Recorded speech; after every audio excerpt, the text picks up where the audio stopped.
The older you get, the better you get. Have you ever heard that?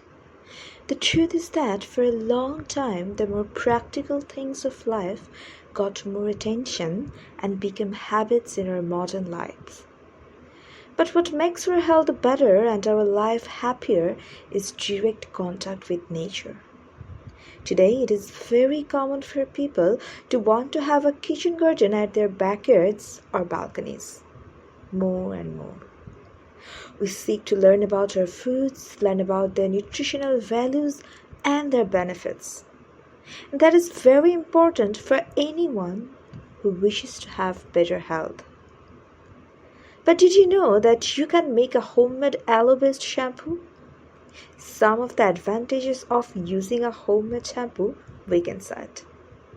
It moisturizes and keeps the hair moisturized for longer and naturally, avoids allergies and health issues on the scalp, improves the texture and health of the hair, reduces dandruff and hair loss, and brightens hair color. If you see, that's why it is nice to use a natural aloe shampoo. If you want to moisturize, strengthen, and make your hair grow faster and healthier, write down the ingredients of this recipe to aloe vera leaves. Use more if you want more shampoo. 1.7 ounces water, 1 tablespoon olive oil. You can replace it for any other vegetable oil. 2 tablespoons coconut milk. Directions: cut the aloe leaves and remove the gel with a spoon. Put it in a blender with some water.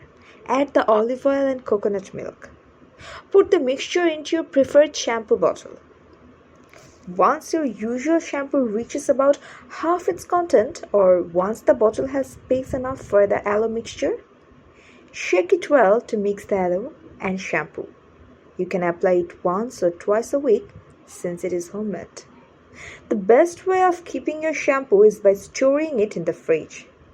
Besides that, remember that the results aren't immediate.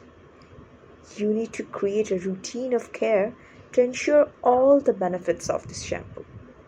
If you like the video, give it a thumbs up and share it with your friends. For more recipes and tips, subscribe to the channel.